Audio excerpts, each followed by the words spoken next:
Hi everyone, मेरा नाम doctor Nandini दादू है और आज मैं आपको बताऊंगी प्रोन पोजीशन के बारे में। प्रोनिंग, जो आप बहुत ज़्यादा एक वर्ड सुन रहे होंगे टेलीविजन में, सोशल मीडिया पे। प्रोनिंग क्या चीज़ है, प्रोन पोजीशन क्या होती है, ये मैं आपको बताऊंगी। कहाँ यूज़ होती है, कब इसका इस्तेमाल करना है, इस बारे में हम बात करेंगे। प्रोन पोजीशन होती क्या है? जब आप उल्टा लेटते हैं अपने पेट के बल, छाती के बल, उसे हम प्रोन पोजीशन कहते हैं। जब आप सीधा लेटते हैं कमर के बल, उसे हम सुपाइन पोजीशन कहते हैं। प्रोन पोजीशन का क्या फ़ायदा है? क्यों इसे कोविड में इतना ज़्यादा बोला जा रहा है कि आप प्रोन लेटिए, प्रोन लेटिए, प्रोन वेंटिलेशन कीजिए? क्या फ़ायदा है उसका? जब आप उल्टा लेटते हैं तो जो भी सांस आपने खींची है वो सांस आपके लंग के हर कोने कोने तक पहुंचती है। जब वो हर कोने तक पहुंचती है तो जो ऑक्सीजन उस हवा जो सांस आपने ली है उसमें है, वो ऑक्सीजन ब्लड में भी ज़्यादा एब्जॉर्ब होती है और वो ऑक्सीजन, वो ब्लड आपके शरीर के हर कोने कोने तक पहुंचाता है। तो जैसे ही अगर आपकी सैचुरेशन कम है और आप उल्टा लेटेंगे और आप गहरी सांस लेंगे तो आप थोड़ी देर में देखेंगे कि जो आपका सैचुरेशन आपने लगाया था ऑक्सीजन, उसका लेवल भी बढ़ेगा। ये फायदा है प्रोन लेटने का, इसीलिए बार बार कहा जा रहा है कि आप प्रोन लेटिए। अब प्रोन कैसे करना है? गाइडलाइंस कहती हैं कि आप जब प्रोन लेटें तो आप कम से कम 30 मिनट के लिए उल्टा लेटें, ज़्यादा से ज़्यादा 2 घंटे के लिए उल्टा लेटें। तो 30 से 2 घंटे तक आप उल्टा लेट सकते हैं। दिन में आप 16 घंटे तक, 24 घंटे में से 16 घंटे आप उल्टा लेट सकते हैं। आपकी लंग को बहुत अच्छा वेंटिलेशन होगा और आपको अच्छा लगेगा। लेकिन जो 16 घंटे आपको लेटना है, आप एक साथ नहीं, टुकड़ों में लेटेंगे। जैसे कि आधा घंटा लेटे, फिर थोड़ी देर बाद फिर आधा घंटा, 1 घंटा, फिर आधा घंटा, 1 घंटा, ऐसे कर करके आप अपने आप को, अपनी लंग को वेंटिलेट होने में हेल्प करेंगे। दूसरी चीज़, जब आप उल्टा लेटेंगे तो आपको तकिए का इस्तेमाल करना है। हर गाइडलाइंस अलग अलग कहती है। कुछ कहती हैं 5 तकिए लगाने हैं, कुछ कहती हैं 3 लगाने हैं, कुछ कहते हैं कि 1 से ही काम हो जाता है। मेरे हिसाब से 3 तकिए, यानी कि 2 तकिए उल्टा लेटने पे छाती के नीचे और 1 तकिया आपके घुटने के नीचे लगाने से आपको सहूलियत मिलेगी। आपको ज़्यादा प्रेशर भी नहीं पड़ेगा और आप सही ढंग से सांस भी ले पाएंगे। 1 तकिया भी लगा सकते हैं अगर घर पे एक इमरजेंसी है और तकिया अवेलेबल नहीं है, तो 1 तकिया लगाने से भी आपका काम हो जाएगा। वो 1 तकिया आप लगाएंगे अपनी छाती के नीचे। जब आप छाती के नीचे तकिया लगाएंगे और घुटने के नीचे भी तकिया लगा लेंगे तो दोनों हाथ आप अपनी छाती के बगल में ऐसे रखेंगे और गहरी सांस लेंगे। जब आप 30 से 2 घंटे तक लेटेंगे तो आप गहरी सांस ज़्यादा देर तक नहीं ले पाएंगे, तो आप जितनी देर भी बीच बीच में गहरी सांस लेंगे वो आपकी लंग को उससे मदद मिलेगी।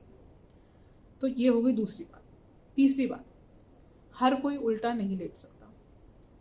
अगर आप प्रेग्नेंट हैं, आपकी स्पाइन में कोई प्रॉब्लम है, आपके हिप का, फीमर बोन का, पेल्विक का, स्पाइन का ऑपरेशन हुआ है, फ्रैक्चर है, तो आप उल्टा नहीं लेटेंगे। और जिनको हार्ट की प्रॉब्लम है वो भी उल्टा नहीं लेटेंगे। ये कुछ कंडीशंस है जिनमें आप उल्टा नहीं लेट सकते, तो प्लीज़ इस बात का ध्यान रखिए। प्रोनिंग हर किसी के लिए नहीं है।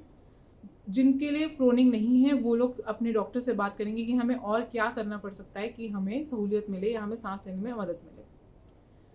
खाना खाने के 1 घंटे तक आप उल्टा नहीं लेटेंगे, तो वो टाइम पे आपका ध्यान रखना है कि मैं 1 घंटे तक उल्टा नहीं लेटूंगा। बाकी समय आपको अपना उस हिसाब से शेड्यूल करना है कि आप कब उल्टा लेट सकते हैं, ताकि हम सारी चीज़ें उस हिसाब से कर सकें जो आपकी बॉडी की रिक्वायरमेंट है। एक सबसे इम्पॉर्टेंट बात, उल्टा लेटना सिर्फ आपके लिए एक सब्स्टिट्यूट है, एक तरीका है आपकी लंग को बेटर फील कराने का, आपको बेटर फील कराने का, आपको जो सांस लेने में दिक्कत हो रही है उसको बेटर फील कराने का। ये रिप्लेसमेंट नहीं है ऑक्सीजन का। अगर आपको ऑक्सीजन की ज़रूरत है तो वो उल्टा लेटने से पूरी नहीं होगी। वो आपको ऑक्सीजन चाहिए ही चाहिए। ये सिर्फ है जब तक आपको बेड नहीं मिल रहा या आपकी ऑक्सीजन का इंतज़ाम नहीं हो रहा, तब तक आप उल्टा लेट के अपने आप को बेटर फील करा सकते हैं। तो प्लीज़ डॉक्टर से कांस्टेंट टच में रहिए, उनसे पूछते रहिए कि मुझे क्या करना है जो मैं ठीक फील करूं। दूसरी इंपॉर्टेंट बात, जो लोग उल्टा नहीं लेट सकते लेकिन उनको सांस लेने में दिक्कत है, वो क्या करेंगे? उनके लिए है left lateral technique. Left lateral technique क्या होती है? जब आप लेफ्ट साइड पे करवट लेकर अपना हाथ आगे की तरफ ऐसे रख लेते हैं, उसे हम कहते हैं left lateral technique. Same prone position की तरह उसे भी आधे घंटे से 2 घंटे तक आप उस पोजीशन में लेट सकते हैं। उससे भी आपकी लंग वेंटिलेट होगी। गाइडलाइंस ये कहती है कि आप हर पोजीशन में कम से कम आधा आधा घंटा लेटें और हर आधे घंटे में अपनी पोजीशन चेंज करें। जैसे कि उल्टा लेटना, लेफ्ट लेटरल लेटना, राइट लेटरल लेटना और सीधा लेटना। ये चारों पोजीशन में आप आधा आधा घंटा लेटें और आपके लंग का हर एक कोना वेंटिलेट होगा अच्छे से और आपको बहुत ज़्यादा मदद मिलेगी।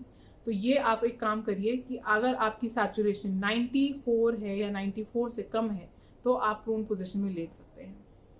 प्रोन पोजीशन में लेटने से आपको डेफिनेटली बेटर मिलेगा। और अगर आप इस टाइम पे प्रोन पोजीशन में हो जाते हैं और आपकी सैचुरेशन इंप्रूव करने लगती है, आपकी लंग कंडीशन इंप्रूव करती है, तो आपको इतनी सहूलियत मिलेगी कि हो सकता है आपको आगे जाके ऑक्सीजन की ज़रूरत ही ना पड़े।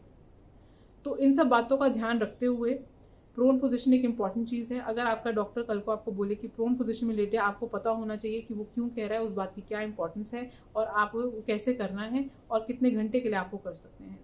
तो आई होप आपको प्रोन पोजीशन के बारे में ये इन्फॉर्मेशन अच्छी लगी होगी, आपको इम्पॉर्टेंट लगी होगी।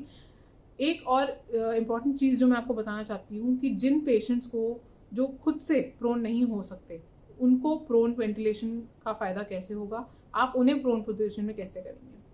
अगर कोई पेशेंट ऐसा है जो खुद से करवट नहीं ले सकता या उनके प्रॉब्लम है, ज़्यादा तबीयत ख़राब है, तो आप उनको प्रोन वेंटिलेशन कैसे करेंगे। आप उन्हें बेड पे लिटाकर पूरी चद्दर से अपनी शीट, जो बेड शीट होती है, उसे खींचकर बेड के कोने पे ले आएंगे और बेड के कोने पे लाने के बाद आप शीट से ही उनको पलटेंगे, ऐसे कि उनका जो ये वाला हाथ है जिस साइड वो बेड के कोने पर हैं, इस पर सारा प्रेशर पड़े और वो खुद ही शीट के सहारे टर्न हो जाए और वहाँ से दूसरा इंसान कोई बेड की उस साइड से चढ़कर उन्हें असिस्ट करे करवट लेने में और उनका हाथ ठीक से प्लेस करने में। तकिया नीचे उनके में भी लगाएंगे। इस पूरे तरीके से आप उनको भी प्रोन वेंटिलेशन का फ़ायदा दे पाएंगे। तो मुझे लगता है कि ये इन्फॉर्मेशन काफ़ी यूज़फुल है, स्पेशली इस टाइम पे जब हम जानते हैं कि ऑक्सीजन और बेड्स की काफ़ी भारी कमी चल रही है। तो प्लीज़ इस इन्फॉर्मेशन का यूज़ करें, लोगों को गाइड करें। एंड आई होप कि ये वीडियो आपको यूज़फुल लगी होगी। प्लीज़ इसे शेयर करें एंड मैं ऐसी कोशिश करती रहूँगी कि आपको ऐसी चीज़ें जो हमें सिर्फ नाम पता है, उनके बारे में कुछ नहीं पता, मैं वो खबरें, वो चीज़ें आप तक लाती रहूँ। तो थैंक यू, स्टे सेफ।